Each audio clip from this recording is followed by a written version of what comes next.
At least from our lab's perspective, I would say it's about constructing experiences for a learner. So how do you think about an experience they're going to have around a content or construct or area that you want them to play with? So sometimes instructional design, the approach always comes down to a theory of learning. So sometimes it's direct instruction. You're telling the person what this thing is, what they need to know, and sometimes you think they construct their own knowledge, and so you create a space in which they can play. And I'd say that's more the way our lab designs. We create game-based learning environments, and they allow learners to play in a concept area, play with the ideas of it. We call it preparation for future learning, so that when they may experience more formal instruction and later about a topic, they can have some mental frame or experience to attach that learning onto and say, yes, it's just like that thing I played with, or the gears or the blocks represent multiplication tables, these types of things.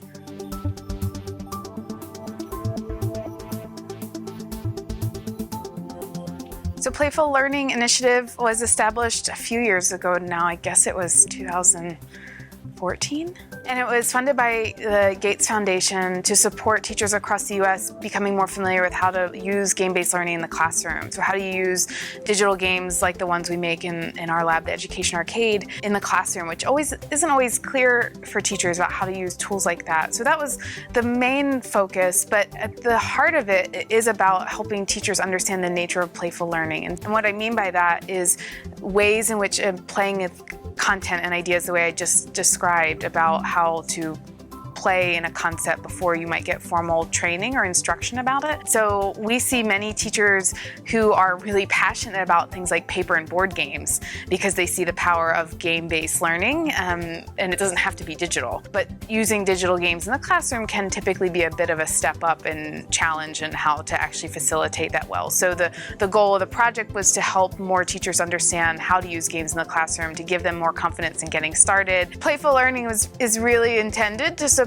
and connect educators who find value in playful learning, in game-based learning, and using playful environments and tools to help learners explore a concept so that more teachers can get familiar with that type of what we call pedagogy or teaching and learning method, and connect them to one another so they can support one another in using these innovative tools. That's a great question. We get it a lot. What we intend by the difference is that gamification can be the application of game mechanics and incentives on anything. So you can gamify a classroom by making a point structure for getting points every time you turn in your homework or getting points for when you do well on a test. We see that as largely extrinsically motivated. So it can be effective at times. People can do things because you put extrinsic rewards available to them.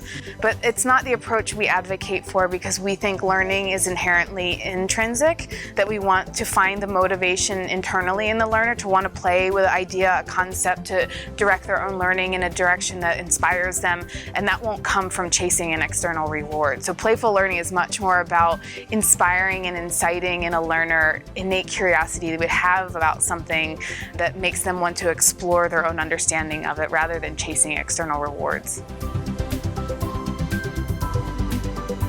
There's a few challenges they might face. One might be that games are more accepted now than they have been in the past, but still we call it the G word, it's still a game.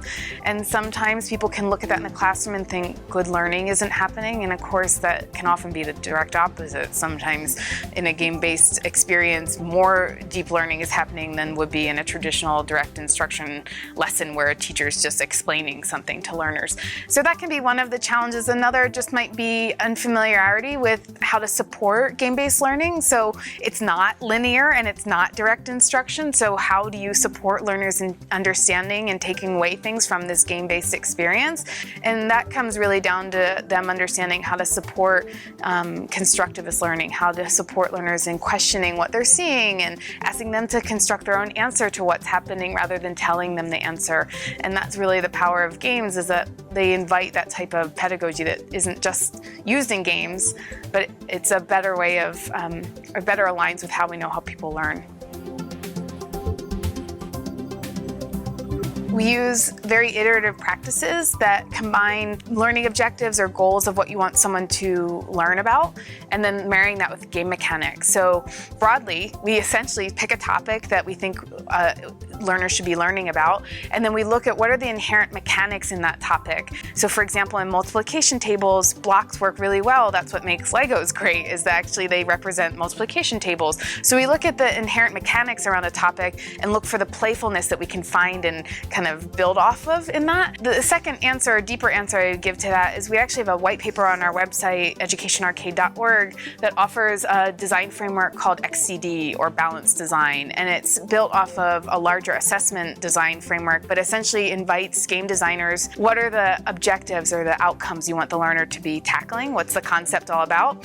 What are tasks you're going to give them to explore that concept and to produce evidence that you can then look at that evidence and say, what does that evidence mean? Where is this learner? And it's this triangle that you just keep balancing. And so when we design games now, we try and just keep rebalancing those things all the time. We define the game mechanics, the game tasks, we define what that evidence is going to be, and then we make judgments about how we'll interpret that evidence to decide what does this mean for the learner and what level or task might they go to next in the game based on what they're doing. It's a great question. I don't have an answer, in part because of my beliefs about how we're going to define the future of education. None of us have the answer. And so I hope that we keep innovating and trying things in different models of working and looking at what works for which learners, where, and when.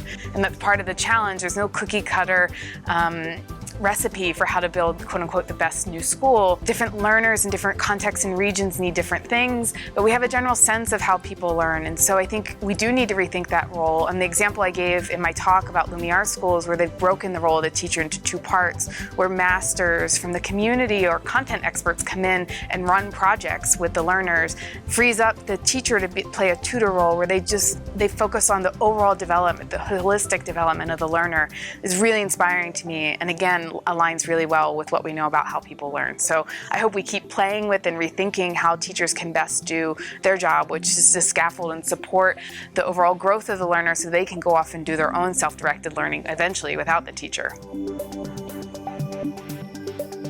Again, I don't know, but Pepe's question yesterday I thought was fantastic, and I was so glad he asked it, which is, I'm all about calling out the elephants in the room. And in higher education, one of the elephants in the room is that many employers complain that graduates are graduating and not being able to take on the jobs immediately, and they have to spend about 6 months being retrained at the employer's location or in their context. And so that equation just doesn't add up when students are spending that much money for a degree and employers have to spend that much money then to retrain. And so I hope that just lights a fire under all of us to rethink the whole ecosystem and how we need to better work together to solve this challenge.